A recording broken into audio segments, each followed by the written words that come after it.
Okay, so welcome ever so much, everybody, to the second in a series of 3 webinars around remote teaching for Ismaila. I'm absolutely delighted to be here, and I'm sure you're going to find a lot of information here that you're going to find useful. What I've tried to do is answer any questions that I couldn't answer there and then in the chat last week to answer them this week. And I've also got lots of new ideas, which I'm going to be sharing with you around interactive activities that can either be done asynchronously or synchronously.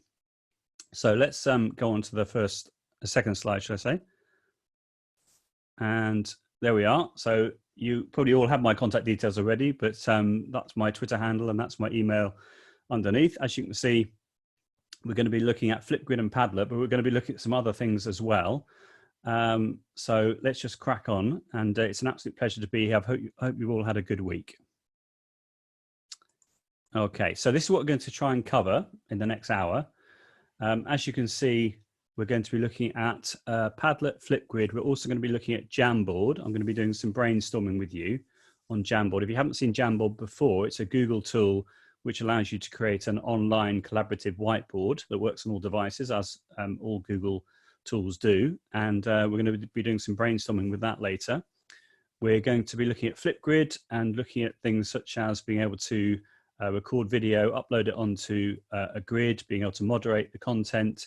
We're then going to look at the screen recording option, which is quite new in Flipgrid, and I'm hopefully going to take you on a lovely tour around the world. We'll see how we get on with that. And then if there's time, we'll look at Google Forms as well to make self-marking quizzes. But there is a lot to do, and I want to have some Q&A at the end as well.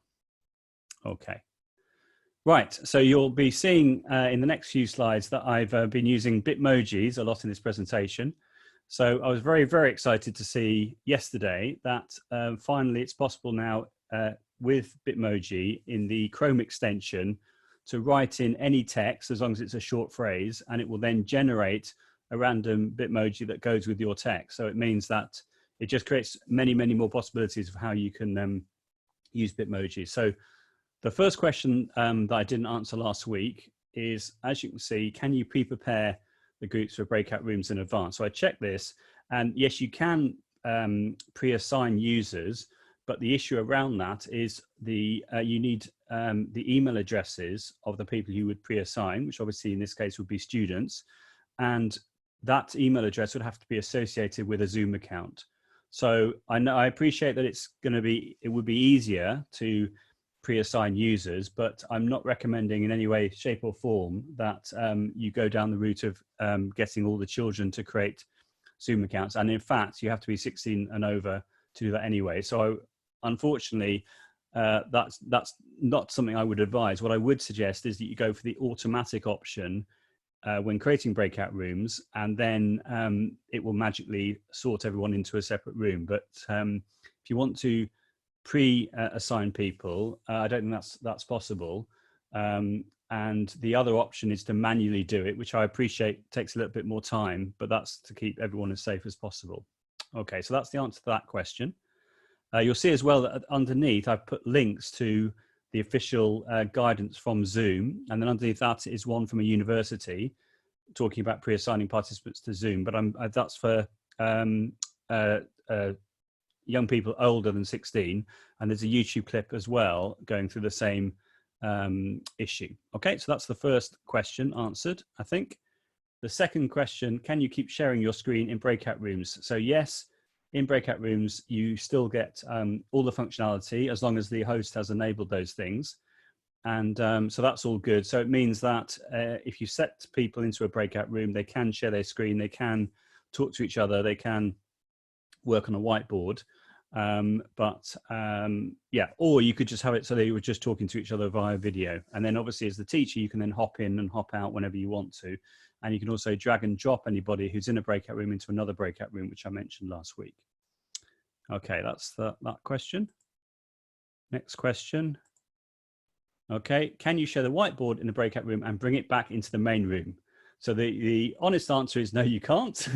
But what you can do is you can save the whiteboard that you're working on in the breakout room that you're in, save as a JPEG, and then when you go back to the main session, you can then show the image via the screen share. Okay, and there's even a little YouTube clip there from a university in New Zealand, I think, if I remember correctly, which, yeah, it is New Zealand, in fact. And if you click on the link underneath bottom left there, you'll be able to watch the video back, and it explains exactly how to do that, literally going through step by step on how to take a screenshot of your screen, how to then share it via Zoom in the main session. Okay. Right, this is one of the big questions that came up. Can you do breakout rooms in Google Meet and Microsoft Teams? Okay, so on this slide, I'm focusing on Google Meet, and there's a couple of articles which have been written here by people interested in Google content.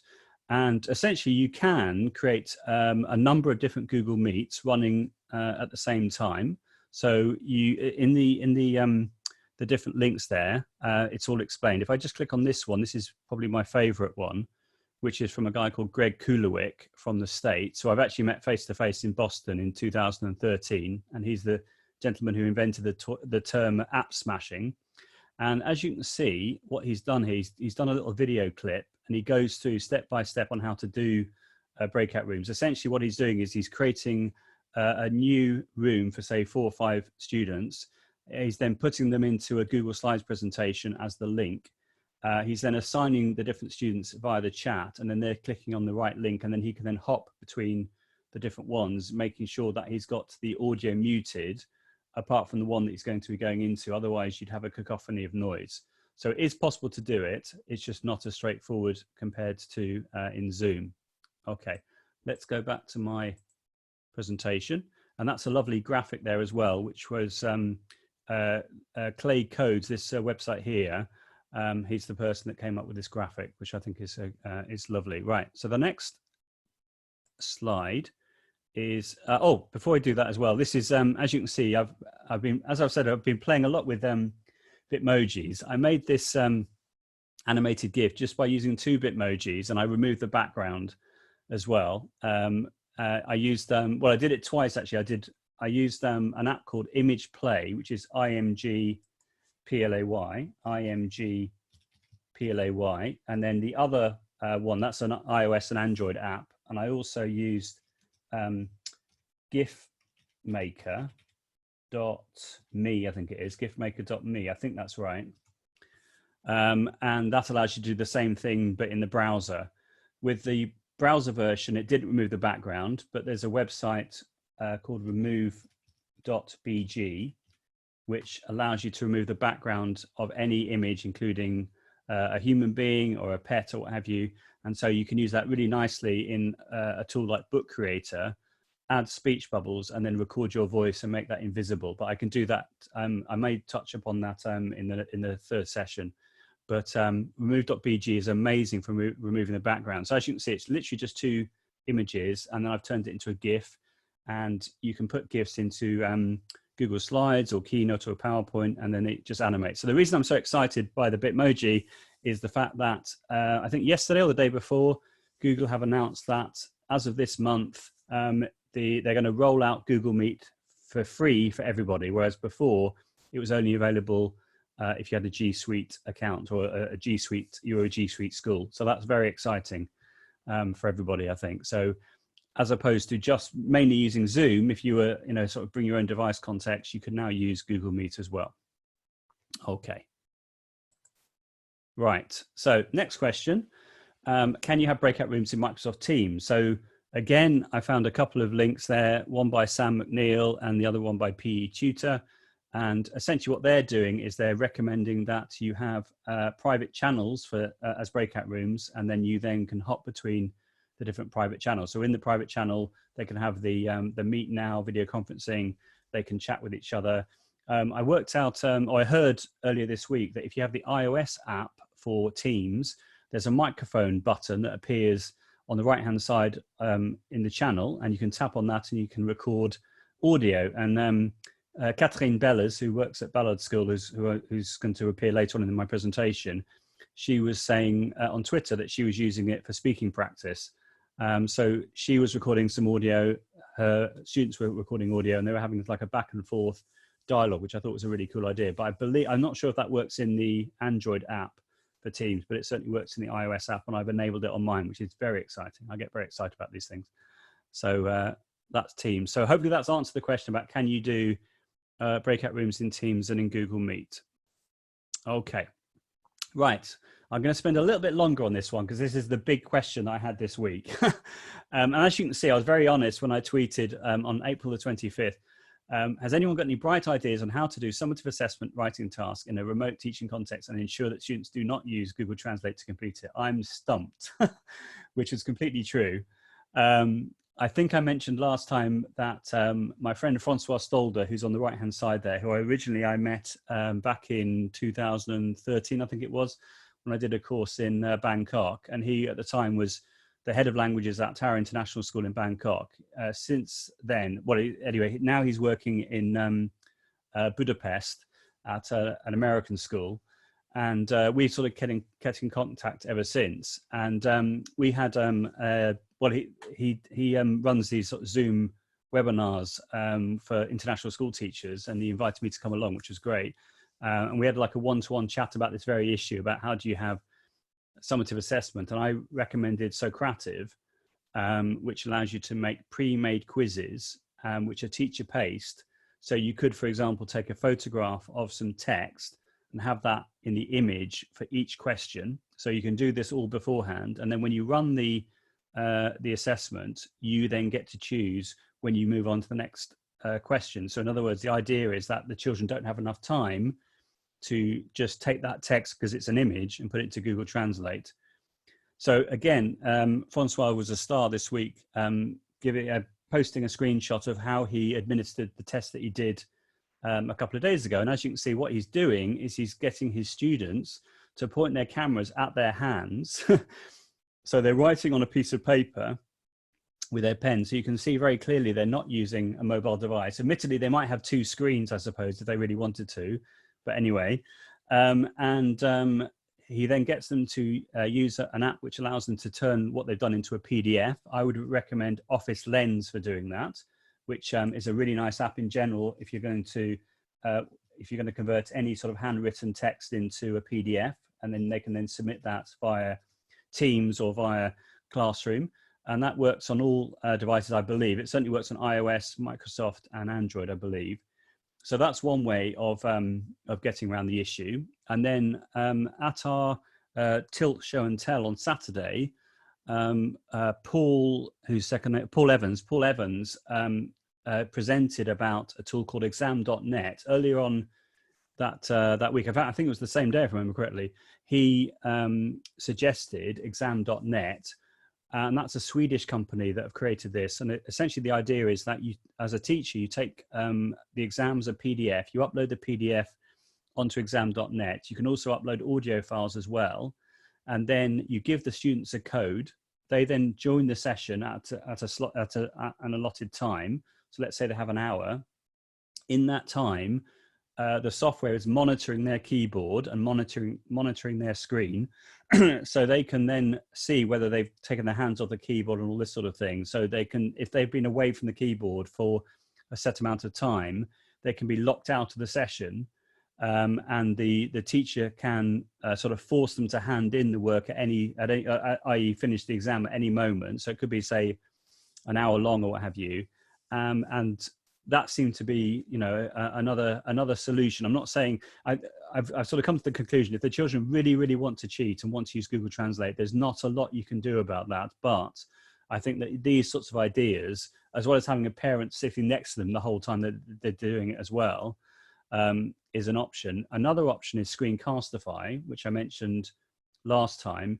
You could ask the students to record themselves while they're taking the exam, and therefore you would be able to watch with their webcam on, you will be able to watch their face, seeing that they weren't looking at two screens or looking at their device. And you'd only have to watch them probably for a few minutes to pick up if they were cheating or not. And then the final suggestion are a couple of Chrome extensions. One's called Draftback and one's called DocuViz. And what they do is they look at the history of a document, and so and visually, so you can basically go through and see exactly what changes have been made and how things have been edited. So if someone has copied and pasted a big chunk of text into a Google Doc, you will be able to see immediately that they've done that, because it will be very, very obvious. So I don't think any of these solutions are perfect, but I've tried really hard this week to try and find the best solution out there. And I think that what I've just mentioned is probably the best that you could do. But unless you have a parent sitting next to them the whole time, I don't really see how you can guarantee that they're not going to be using Google Translate. So there we are. Let's move on to the next idea. Feel free to ask me any questions in the chat as well. Okay, so what I thought I would do, again, another Bitmoji, is we could have a bit of fun with Google Jamboard. So as you can see, the question here is, how do you feel about remote teaching? I'm going to be asking you this every week from now on. I'm going to click on the link here, and that should now take me to Jamboard. And there we are. And I'm going to top right of the screen, I'm going to click share. And by default, it won't say anyone who has this link can edit. So if I just click on here, just like with any sort of Google tool, it will normally say that it's private. But if I want to share it, I simply select anyone with a link. I click, I make sure as well I put can edit, and I click save. I then copy the link, and I go to the chat, which is here already. I don't have to do that. It's here already. And then I just paste it in. So making sure I put it onto here, right? I paste it in. And what I would like you to do, please, I'd like you to join the session. I'm now going to show you how it works. And then I'm then going to show you some other features that you get in the app version as opposed to the desktop version. So as you can see here, I've asked the question using one of their sticky notes. How do you feel about remote teaching? Now, you could draw on the screen if you want to. So you could use the pen tool and draw on the screen. There's quite a few people in the room, so don't do a massive drawing. You could click on the image option, add image, and you could do Google image search if you wanted to, and just write in something there. So if you were feeling happy, for example, you could do that and do a search, and then there we are. I could then click on this gentleman here and click select. Like that. Is that going to work? Oh, what's my mouse doing? Right, there we are. There we are. And then it will then appear like that. So if you do have images, don't try and make them too big, otherwise it'll go a bit crazy. But I just want you to add some text, add an image, add a drawing, just so I can get a feel for how you're feeling this week about remote teaching. And then we'll move on to the next slide in the Jamboard. So as you can see, I've got 5 slides for you. So we should be fine. And feel free to download the app as well, if you'd like to. It's all very positive. That's great. Excellent. Now, in a real situation, I wouldn't have 30 people or however, 36 people all collaborating on the same document. I would assign different people to different smaller rooms, for example, or smaller frames, i.e. We could have, say, 4 or 5 people in this frame. The next frame could be another 4 or 5 people, etc., etc. So, so there we are. That's how that would work. But I can see you having lots of fun. It's a very, very intuitive tool, Jamboard is. It's wonderful. So I think we'll move on. I think people have got a good feel for how that works. So to go on to the next frame, you can see at the top of the screen there, where it's got 1 of 5, I click next frame. So thank you ever so much. So that's the first question. I can see that pretty much everyone's still positive, apart from the broken glass, but never mind. Right, next question. What can you remember from the last webinar? Now, this is not really, well, it is sort of a serious question, but I'd love you to just write down something that maybe really jumped at you, maybe that you've tried out this week. It would be just lovely to get a bit of feedback on this. And this could be any sort of, you could use this sort of the sticky note for any sort of question or feedback or what have you, but it's just quite fun. People are less confident now to do this, maybe. I don't know. Maybe I'll put you on the spot. Mentimeter was amazing. Okay, that's good. That's lovely. It might, yeah, for this one, it might be easier to use the sticky notes, but feel free if you'd like to draw. I can see Elizabeth asked the question, how do you get the app emojis into the Chrome extension? Oh, okay. So what you do, Elizabeth, is you need to install the Chrome extension. what I've been doing for the last couple of days is I install the Chrome extension, I write some text in the search box, images will then come up, and then I literally drag and drop the image into Google Slides. And then you could use the snipping tool on Windows to take a screenshot of it, as it were. Or if you want to have it so it doesn't have a background, what I do is I open up Google Slides on my iPad, go into split view. So I've got the Google Slides on one side and the Photos app on the other side, and I literally drag and drop the image from Google Slides into the Photos. And by doing that, it removes the background automatically. You could put the image into Keynote and use what's called Instant Alpha, which also removes the background, or the website I mentioned earlier, remove.bg, also removes the background as well, which is great. So some of you weren't there, fair enough. Screencastify, you liking Screencastify. Yeah, excellent. Breakout rooms, that's lovely. Absolutely lovely.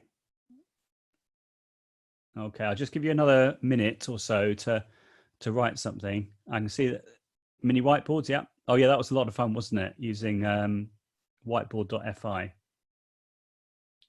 You're absolutely welcome, Elizabeth. And don't forget, this is being recorded, so you can always watch back. And if you're stuck with anything, just send me a message on Twitter or what have you. I'm more than happy to go through it again. It's not a problem. In fact, I'm planning on doing a guide about how to do this using Bitmojis, but I'm a little bit busy at the moment, so it won't be straight away. Awesome. Okay, so just to be very clear, if you want to write on the screen, you just click on the sticky notes option, and that then allows you to write. There's not like a text box which appears apart from the sticky notes. So if you want to write something, that's what you do. That's lovely. Okay, can we move on to the next frame, if that's okay? So to do that, I just click up here. Thank you for all your answers. Have you tried any of the ideas from the last webinar? We've sort of done that already, actually. So I think we can move on. But you get the idea. I've put in the satirical little image there. Hopefully nobody has been crying this week. But yeah, we'll just move on to the next one because there's lots of things to cover. Right, this is quite fun. This was, I mentioned the Francois Stolder international group of language teachers that meet up a couple of times a week. So today, a gentleman from Germany, who's an Apple Distinguished Educator, showed us this tool called XWords, available at xwords-generator.de / and normally it's /DE. So that means you get the German version. But if you just remove the DE on the end and put EN instead, then you'll see what happens is you actually get the English version. Now, when I was doing this earlier, just having a play around with this, and I was trying to put the sticky notes over the top of each letter, but actually that was a nightmare because each time I did that, I was accidentally moving the background image, and you can't unfortunately lock the background image to the frame. So I think apart from the fact I can see that a couple of you have moved the picture, but basically it's not going to move the crossword too much if you're just drawing over the top. So I thought that might be quite fun. I know this is a very simple example, but you could make it a lot harder if you wanted to. And you don't need to have an account to use XWords, and the students don't need to have an account to access it. You literally just create the activity. You can download the crossword as an image, or you can use the snipping tool and then put it straight into Jamboard and get them to do an interactive starter activity. That's the idea. Okay, I'll just give you another moment or two just to finish it off. Let's see if everyone's got it correct. I think that's all looking good, more or less. Okay, I think we'll, that's right. You can use, if there are mistakes, you can use the eraser tool as well.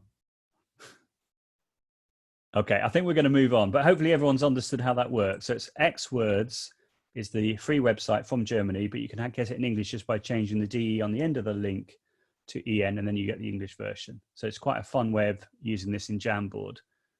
Right, so we'll just go on to the last frame of that scale. I appreciate we haven't finished it, but time is of an essence, and I presume you all know your French animals. So let's carry on. Right, now what I'm going to do now is I'm going to show you how the app version is different from the website version. And to do that, I'm going to click Stop Share, and I'm going to click Share Screen. I probably could have done New Share, but it's all good. I'm going to click Share Screen, and I'm going to select the iPhone iPad option, and then I'm going to click share. Now, by doing that, I then launch screen mirroring on my iPad, and I choose, it says zoom-joe, and you should now be able to see my iPad screen. Can you just let me know that you can see that? You should be able to see just my iPad screen, hopefully. Yeah, fantastic. Okay, right. So now I then tap on Jamboard, and I'm in the same Jamboard that you've just been in. I can, for example, go onto the previous page to show your lovely crossword. And I just wanted to point out a couple of things. There's two main differences between the app and the web browser version. If, for example, at the top there, you can see that sort of blue circle where the shapes are. If I tap on that, you can see that one of the options is assistive drawing tools. So, for example, if I tap on the A icon there and I just write my name like this, as if by magic, it will turn it into text. Now, before you get too excited, I've tried this in a different language and it doesn't work, which it must be able to work in a different language for obvious reasons. But when I've tried it today, I've not been able to get it to work, which has been very annoying. So, but never mind. If I now tap delete and I tap on this again, if I tap on the middle option, which is the shapes one, and I just draw, for example, a triangle like this, it suddenly turns into an actual triangle. So the idea, again, is if you find drawing things like this difficult, or you just want something that looks really nice, then you can do that. Let's do a circle. And as if by magic, it turns into a circle, and you can change the color by tapping here and choosing, say, red, and then choosing, say, exactly. Okay. So you could then use that as a way of building up your Jamboard, maybe building up a picture with different shapes or whatever, however you want to use it. If I now tap on this again, and this time I tap on the pen tool, this is what's called auto draw, which is a Google tool using artificial intelligence. And if I, for example, draw something here, let's see, right. So I'm drawing something like that. And clearly that's supposed to be a light bulb, but at the bottom of the screen, using artificial intelligence, it's working out what that picture is. And as you can see, the light bulb has come up. So I tap on that and suddenly, as if by magic, my picture has been turned into a professional looking piece of clip art. So that's that. That's the assistive drawing tools. And then at the bottom of the screen, you've got the bottom of that floating toolbar on the left-hand side, you've got the plus icon. And if you tap on that, you've got, for example, stickers. So you can tap on the stickers option. Then these all come up, which could be useful. You could, for example, if you wanted to have a tick on the screen, you could do that. If we tap here again, if you tap on the image library and tap OK. Oh, that's just accessing my camera roll. Hang on, there's another. If I tap on images, that's it, right. If I tap on images, I can do a Google image search within Jamboard on the app. So if I, for example, put in the Isle of Wight, there we are, beautiful. So we tap on that and there it is in my Jamboard, making sure I just do undo, which is there, tap on the select tool. I can now move the picture around. I can make it bigger, smaller, and what have you. So there we are. And then if we, on your screen, if you're looking Jamboard on your screen, as opposed to on the iPad version I'm demonstrating right now, then you'll have seen all these changes that I've just made. So in other words, if the students have a mobile device or they're using the desktop, they can all take part in the Jamboard. It just so happens that iOS users, I've not checked this with if it works on Android in the same way, but iOS users have a few more features and functionality compared to on the desktop. But I think that in general, Jamboard is really nice for brainstorming collaboration, as you've just shown. So I'm going to stop sharing my screen, or new share. I should go on new share, shouldn't I? And I should click back on here and click share. Now we're back in this session here. That's it. Right. So now we're seeing the desktop version. Whew, it worked. Right. Okay. Right. Let's go to the presentation. So I now know how you're feeling, which is great, about remote teaching, which is lovely. And this is just the what I was showing you earlier, a moment ago. And right, Flipgrid. Right. So we're now going to have a look at Flipgrid. So if you've not seen Flipgrid before, the idea is that you create a grid. You can make as many grids as you want to. Within each grid, you have different topics. Again, you can have as many topics as you want to. And around the world, language teachers have found it very useful for speaking practice. So I'm just going to come out of my presentation and show you this live. So if I go to, sorry, I didn't want to do that, don't I? I would just want to come out of my slideshow. So if I click exit, and then I go to a new tab, and I know I've got a few tabs open, but I've got 16 gigs of RAM, so it's all good. Right, so if I go here and I go to Flipgrid, like that, okay, and I click on Educator Login, and I log in with my email address. There we are. It's got that already. So I'm going to log in. There we are. Right, okay, so we're going to start from scratch. I'm going to create a new grid. So if I click Add New Grid, and this is incredibly important, this bit. So I'm going to just put in the title as Ismaila, okay? But underneath it says the type of account you want to create or how you want to use Flipgrid.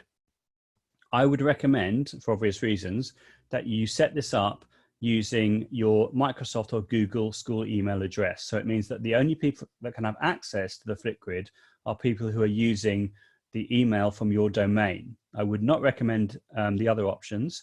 That's what I would recommend. But for today's session, because of the fact that we're not all part of the same community, I'm going to choose the public and PLCs to demonstrate how this works. Okay. Right. I then can make up a name like this. So I'm going to put in Ismaila, which is available. That's good to see. And then I click next. Okay. I could give a password, but because for this demo reason, demo situation, I'm not going to do that. I'm just going to click next. Okay, so we've got our grid. It's good to go.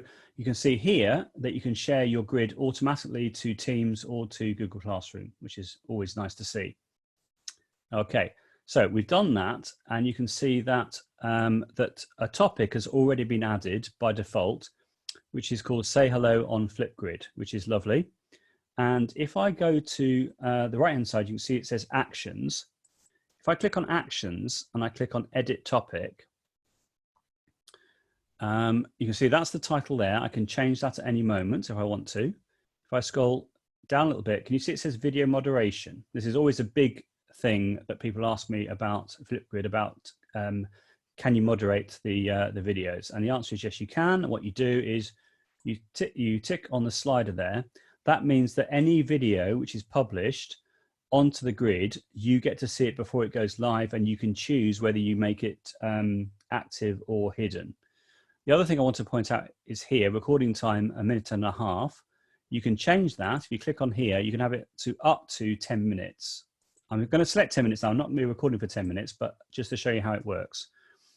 Right, so that's all good. There's another thing I wanted to show you, which is towards the top. No, it's not. I must be thinking of something else. There's the student to student. Yeah, here we are. Can you see it says student to student replies? If you don't want to have that, in other words, the only people that can give feedback, which is possible in Flipgrid, is the teacher. So if you want to disable that, you simply untick it. I'm going to leave it on for now, but you can disable that if you don't want that to happen. So that's all good. We then click Update Topic. Okay. And then we then click on the flip code here, and we're going to get the student view. Okay. Having done that, there we are. There it is. Okay, and you've got this big green button, and you can see underneath it says moderated. So if I go up to the top there and I click here, it goes nice and big. Now, if you've got the Flipgrid app or you want to have a go at this, there's actually a Flipgrid Chrome extension as well. I'm going to, on my iPad, I'm going to launch the Flipgrid app, and I'm going to be talking you through what I'm seeing. I'm not going to be showing you the screen as well, because I don't want to, I can't show both at the same time. So it says scan Flipgrid QR in the app. Now it's open, or enter Flip code. So I'm going to put in the code, and I can see that that is 92E2E175. Okay, there we are. So as a result of that, I then tap on the arrow, and now I'm into the student view of the grid. Okay, I can now see the green button. I'll just show you this here. So I'm seeing the green button on my device. So I tap on that. I need to log in as a student. So the students need to log in order to use Flipgrid. I've tapped on login with Google because it needs to be a separate account. And there we are. Now I can now see myself in Flipgrid, and I'm going to show you this live in a moment with something else. But I can tap on the emojis icon like this, and that will then generate lots of emojis, and I can choose one of them, and that will allow me to basically hide my face. They don't seem to be loading right now. I'm not sure what that is. Okay, you have to just believe me. I'll show you that later. I'm just going to record myself speaking. Here we go. Okay, so this is an example of a Flipgrid contribution, which will be the first video that appears in the grid. So the idea is the teacher would use this opportunity to ask a question of the students, and then all the students would then reply to that question in the target language. Okay, so I've just done that. I then press the play button to review it. That's all good. I then press the green button again. I take a selfie, which will be the thumbnail that appears. I tap the green button again, and I tap submit video. And that's it. So that's now uploading onto the Flipgrid. And if I now refresh the page, you can see that you can't see it. And the reason you can't see it is because it's moderated. So to show what that looks like is we click on the ellipsis, the 3 dots top right, and go to educator login like this. Okay, we then click on the little thumbnail here, the little image, and we click here where the icon is here. Okay, and you can see that there's my video, and you can see that it's hidden. So if I click on this and I go to active, and then I then save what I've just done, or is it done it automatically? I can't see. I think that's done it automatically, right? So I go back to the grid. So I go to, here. If I click here, view a student, and I scroll down, and there it is, yeah? So that's how it works. If I now click on the video, you can see. Okay, so this is an example of a Flipgrid contribution, which will be the first video that appears in the grid. So the idea is the teacher would use this opportunity to... Okay, and you can see that underneath there are 2 speech bubbles. So if I click on that, and again, I log in with Google. Okay, I log in, I can now, now the reason this has happened is because I'm using my camera in Zoom, and that's why this message has appeared. So I need to stop my video in Zoom, and then I need to click retry camera. And now you can see what I was seeing on my iPad a moment ago. So just to be very clear how this works, if I click on the stickers option now that you can see it, these are now all come up. So I could click here, for example, and suddenly I've got this lovely emoji over my face. So if I now make that nice and big like that to hide myself, and I can now record my feedback like this. Okay, so this is some example feedback about your video, Joe. Well done, very good, but keep up the good work. Okay, then I click next. Okay, so this is some example feedback about your video, Joe. Okay, I can now trim this if I want to. If I click on, okay, I can trim this. I don't actually need to trim it, but I could if I wanted to. Okay, so this is some example feedback about your video, Joe. Well done. Click confirm. Oh, before I do that as well, can you see you've got a little sticky note here? You can have that on the screen, and you can write in some text. So that could be something that you use for prompts. So you could use that for GCSE, for example. You could then remind yourself of what you want to say, and that will not appear in the final video, which is always nice. So you then click confirm. Okay, so this is some example feedback about your video, Joe. Well done. Okay, and then take a selfie like that. I could have put something over my face again, but I didn't bother. Click next. It's going to upload, and then my feedback will then be there. I click submit video. I can change my name if I don't want to have my first name and surname, initial, and there it is, and there's my video. Okay, so this is an example of a Flipgrid contribution, which will be the first. So that's the first one. If I click here, the idea is oh, that's just recording it. Sorry, if I go back to here. Okay, so there we are. There's my video. If I now click on here. Okay, so this is an example of a Flipgrid contribution. Okay, I'm not sure what I've done there, but anyway, that's where you'll be able to see the replies. Okay, so all so the replies will appear there, and you'll be able to see them very, very clearly. So that's the basics of how this works. But I'm just going to turn off moderation because I want to show you something which I think you'll like. So if I click on here and click here, and then make that, well done, Andy. So make that active, and that's all good. And then if I go to here, my grids, and I go to here and edit grid, topic, that should be topic, go here, edit topic, and I'm going to turn off moderation. Okay, and update topic. Right, so now if I go here back to the Flipgrid, so this again the student view, and I'm going to click here. All right, and this, okay, I need to then log into Google again, like that. Okay, and right, so now I want to show you the whiteboard option, which is here. If I click on the whiteboard, I can choose the white or blackboard. I'm going to go for whiteboard, and I can choose the color. So if I want to stick with black, I can now click record, and I can draw on the screen. Okay, so it's obviously not the easiest thing to record with a mouse, but you get the idea. I can move the color now to say something else like that and have a little squiggle. I've now deliberately pressed pause. I'm going to click clear, but it still has recorded what I've done so far. I can now press record again, and I can now write another word like goodbye, but I could be explaining how to form the perfect tense in French, couldn't I? And I could be taking my time, or clearly the students could be doing that as well, explaining to each other about a grammar concept. Okay, I've done that. I click next, just as before.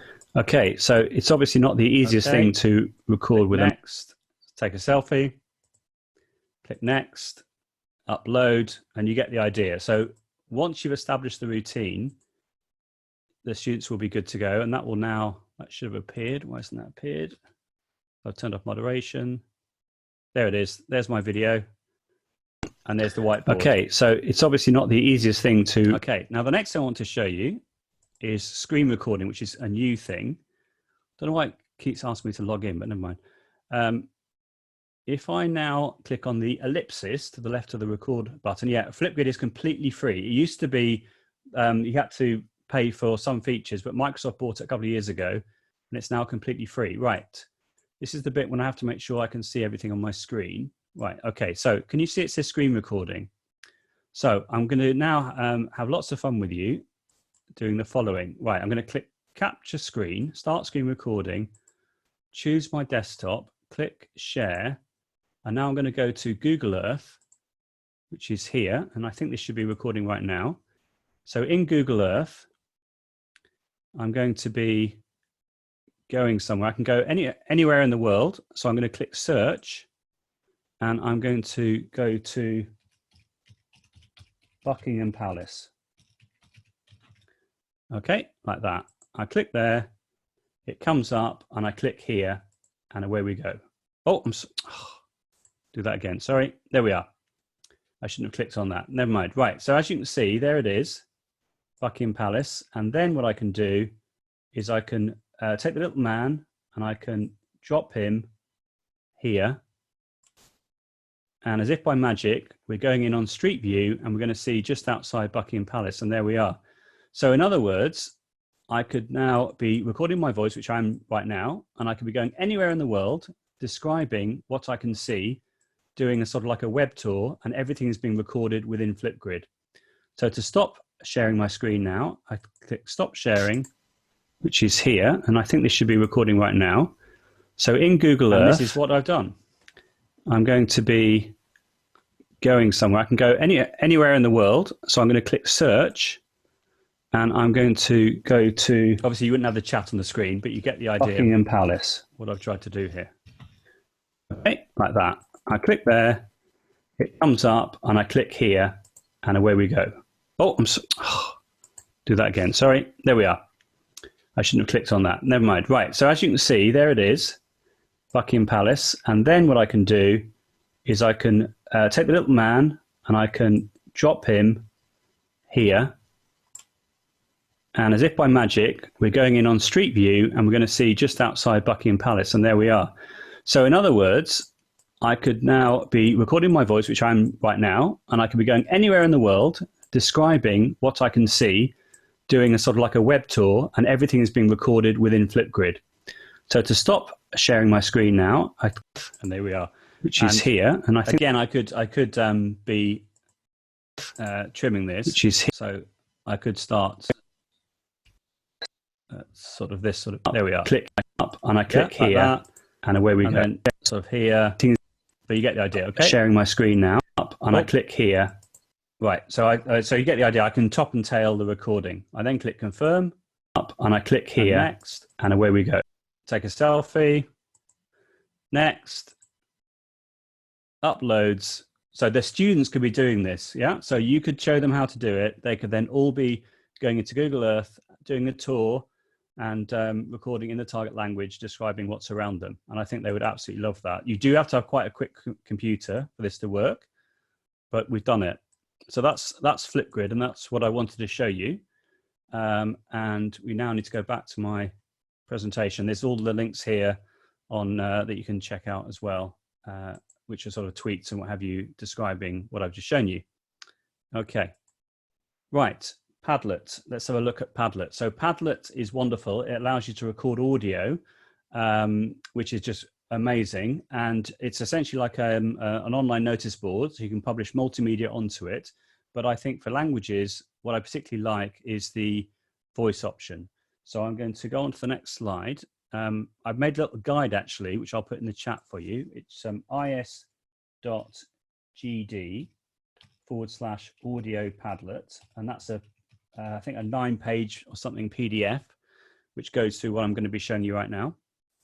But if we go here, the MFL Twitterati podcast, episode 4, Catherine Bellers, who I mentioned earlier, at 26 minutes 20, she talks about how she uses Padlet or used Padlet in order to help her students revise for their GCSE. And what I'm going to do now, I'm not going to play that audio, I'm going to show you this live by going to the next page, which is this demo one. If you want to scan that QR code or go to the link, which is at the bottom there, padlet.com/jodel/Ismaila2, I'll give you literally 30 seconds or so to do that. And then while you're doing that, I will then, or once you've done that, I mean, I will then show you how to do this live. But while you're doing that, I'll explain what I'm going to be showing you. So there's not dead space. In Padlet, you've got a number of different formats you can choose. The one I would recommend for this is what's called the shelf format, SHELF. That allows you to have different columns in Padlet. So essentially, because Catherine and Alex Bellers are friends of mine, so I stayed over them for a couple of nights, and I showed both of them how you can use this for in Padlet for speaking practice. And then Catherine straight away tried it out with her students and found it to be very successful. So hopefully everyone's got that link, or some of you have. If I just come out of my presentation and I go live to Padlet, which is here, just move the chat out of the way. If I go to the 3 dots here, the ellipsis, and I go to where it says change format, and I choose the shelf format, that's what I want to have. Right, so again, Elizabeth has asked about Padlet, is it free or not? So Padlet, you can have, for a free account, you can have 3 Padlets for free. If you had existing Padlets, if you'd already had an account, then you can just keep using those. But for free, you only get 3 Padlets. But in the way I'm going to show you now, I think it's worth going for the, whatever it is, £8 a month, I think, to have unlimited Padlets. I think I'm right in saying that. Check out the pricing on the website. Right. So as you can see, it says column 1. You then click on rename column and you say your name as the teacher. You click save. You then, for all the other columns, you create columns, 1 per student. Okay, and you can have as many columns as you want. If you click on the plus icon here, you give a title. So for this example, I'm going to put Q1, i.e. question 1. Then you click on the ellipsis here, and then you can see you've got all these options, but the one I'm going to focus on is the voice option. So I click on voice, and then I allow my microphone in Chrome. This then comes up, and it's using my nice USB microphone. So I'm going to click on this now and record my voice like this. Okay, so I'm recording my voice right now. You should be hearing my beautiful tones into my microphone. I can record up to 15 minutes per audio example, so plenty for the students to get their teeth into. And I'm going to stop recording now by pressing the pause button. Okay, I could click discard and restart, but if I'm happy with that, I can click playback and save. I then give it a title, so I'll put Q1, and then I click save. Okay, and what will now happen is that audio will upload onto Padlet and should appear as a player, an audio player like that. Yeah, can you all see? So I now press play. Okay, so I'm recording my voice right now. You should be hearing my beautiful tones into my microphone. I can record up to 50. So there we are. So the idea is that you would then repeat that process. You'd record, say, 10 questions at GCSE level. If you want to have a go at recording as well, that person that just put Q2, feel free to do so.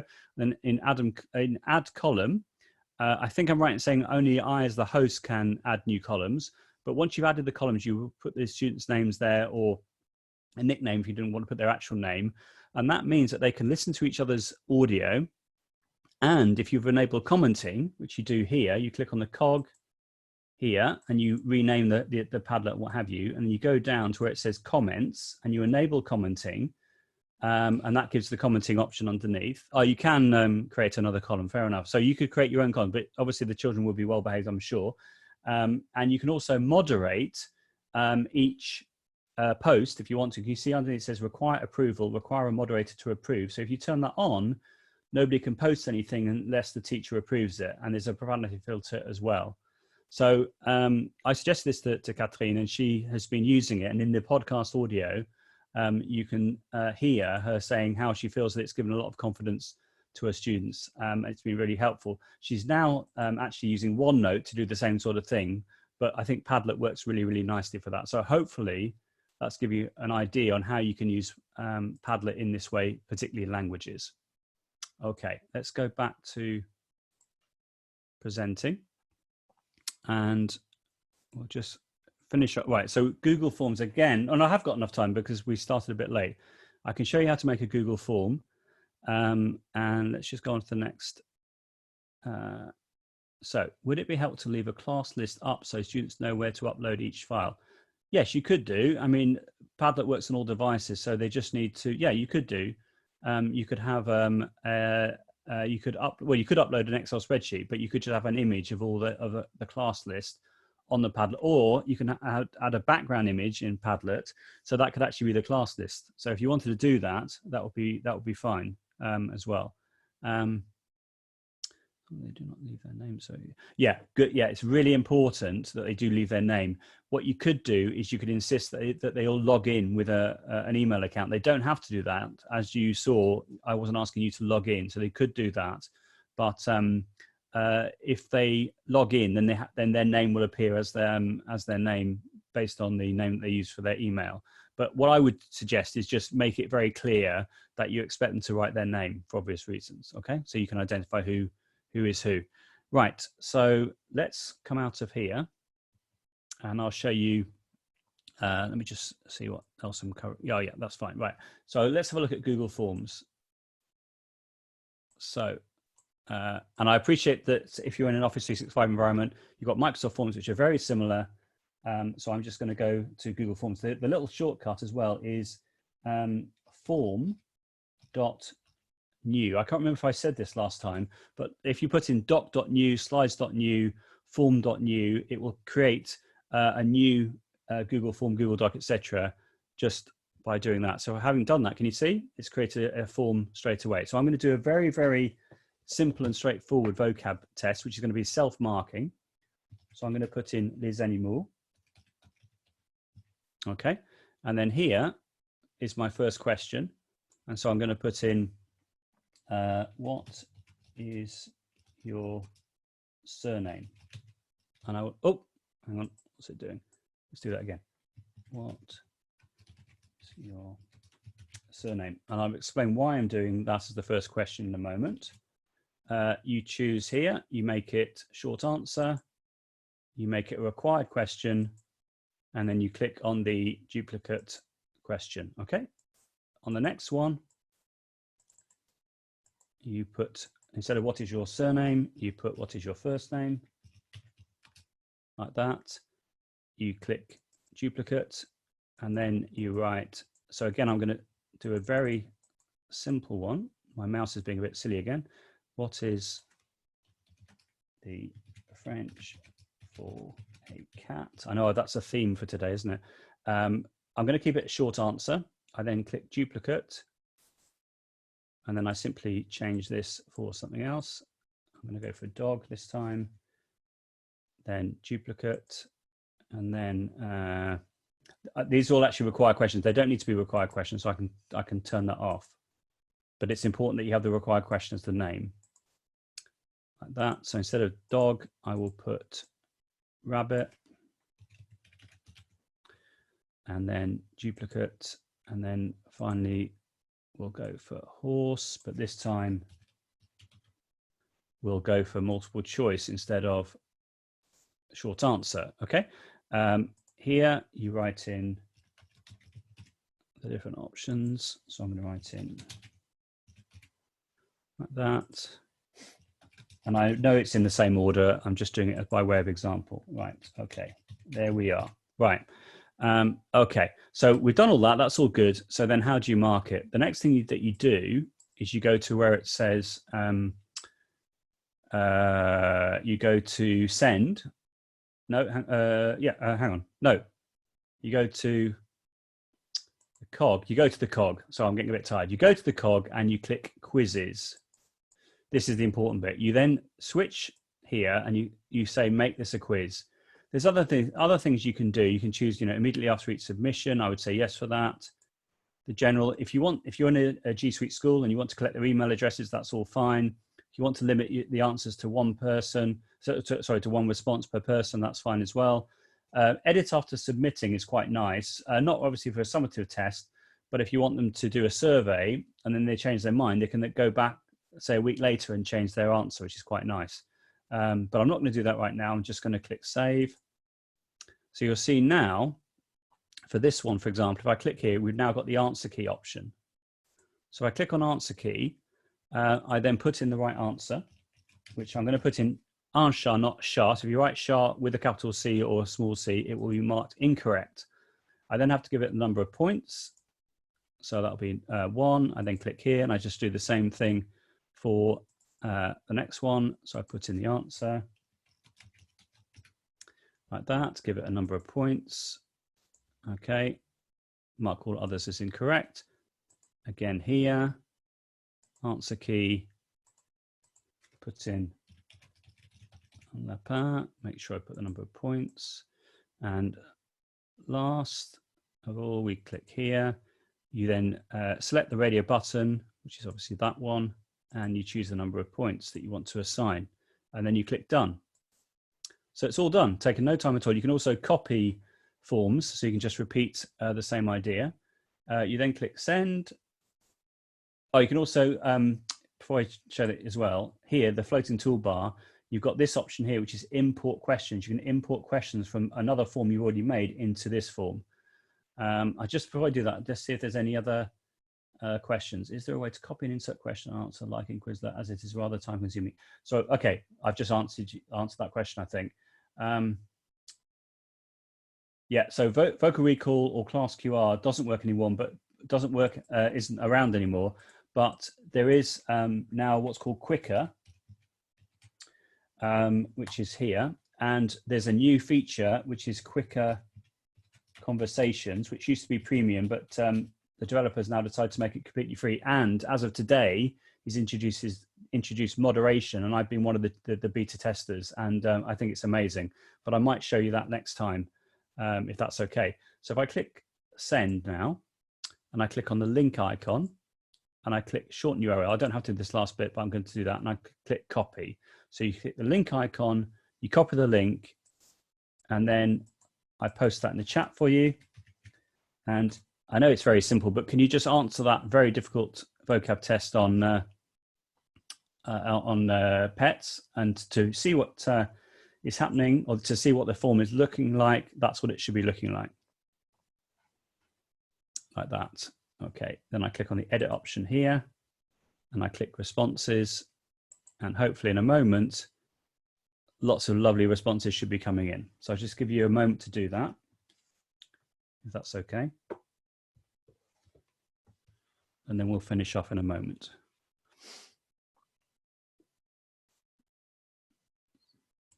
Can everyone see the form all right?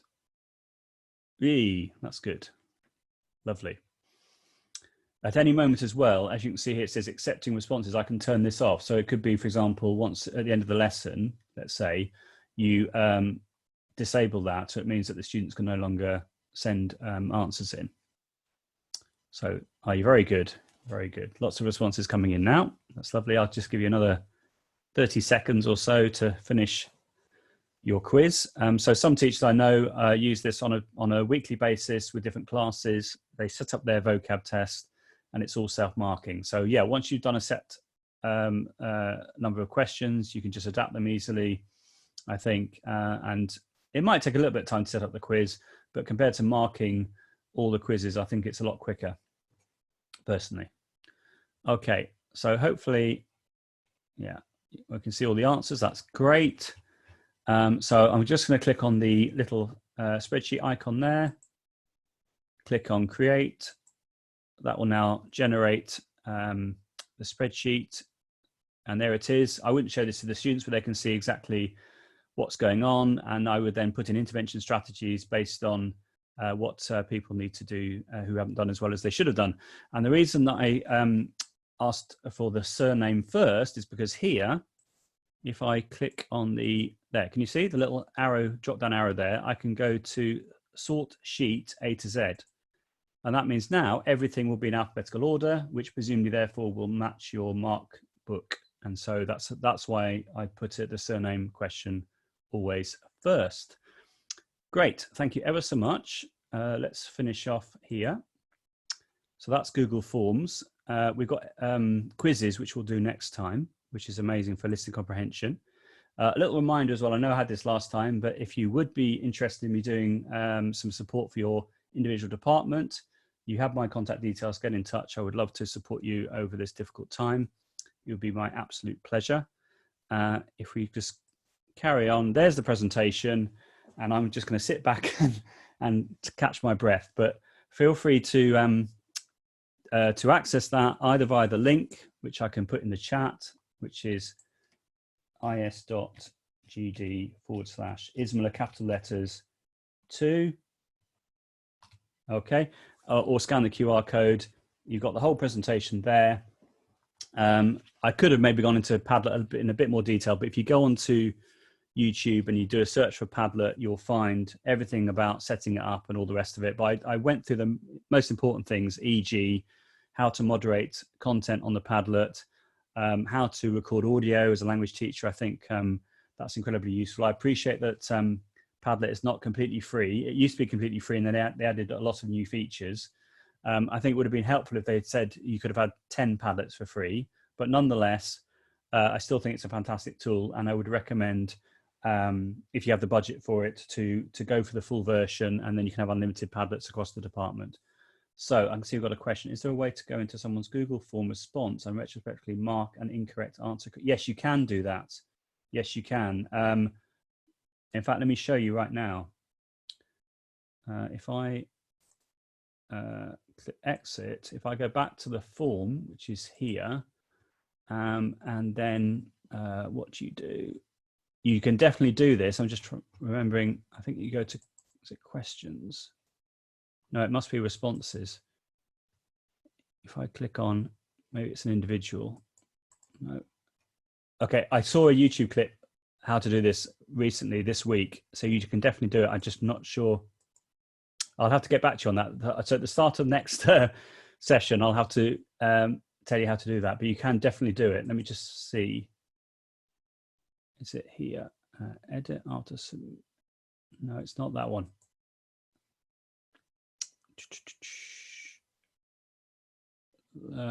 Okay, I will find out how to do it. You definitely can do that. So apologies, but you definitely can do that. It's the question section. So if I click questions, okay, can you walk me through it, Tadishi? What do I do now? Is it just click here, click on answer key? Is that it? And then I can retrospectively. Is that what you mean? An individual tab. Okay, I'm not sure. Click one question. Is that so? Is add answer? No, hang on. Click one question. So okay. Let me just hang on. So this is the question, and then I click in here. I presume. No, click here. Answer key. Is that right? Click on. I'm not sure what you.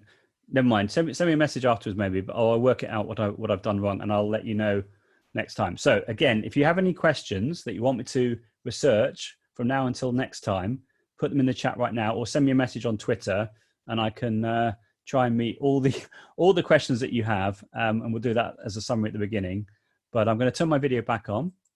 Feel free to do so as well. So we'll go into gallery view, and we'll then wrap up and say our thank yous, if that's okay. But I hope you found that useful, and I hope it's given you lots of ideas on things that you practically can use in your remote teaching next week. And then next week, next Friday will be the last one, and we will have a look at lots of other interactive exercises that we can do remotely, synchronously or asynchronously. But sincerely, I hope you found that useful. And if there's anything you want to ask me, just don't hesitate in getting in touch, and we can go from there. But thank you ever so much for being such a lovely audience. And I will check out the chat in a minute. So, let's see if there's any burning questions. I can't see. I think it's okay. I was monitoring it all the way through, I think. So, yeah. Okay. So hopefully that's been useful. Mark, I don't know if you wanted to say anything to finish off with, but I wish everyone a lovely weekend. And if you do get stuck with any of this, send me a message. I can get back to you, and we can then go from there. But it's been a pleasure as always. Thank you. Thank you very much, Joe. That's been so useful, and I'm definitely really happy that you've recorded it so I can play it again and pause tomorrow. No problem. Especially the Flipgrid. I think that's something that would be great with the speaking. I think that's what for me, I was excited to hear about that. And yeah, the Google Earth thing's amazing. That's great. Yeah, so well, you're welcome. You're welcome. Another Friday evening. It's really brilliant, and I'm sure people will carry on sending questions and things as well. So thank you for offering so generously to answer those. That's okay. And thanks very much, Helen, for helping out as well this evening. Hopefully that wasn't too stressful. And thanks very much, Mark and Andy and Kevin on the committee as well for setting it all up. So thanks everybody for coming along, and hopefully see some more familiar faces next week. It's lovely. This is the best bit in a way of seeing everyone. It's just lovely. It's absolutely lovely. Okay, take care, everyone. I'm going to press stop recording now, and then I will. Sorry. So, yeah, stop recording. And yes.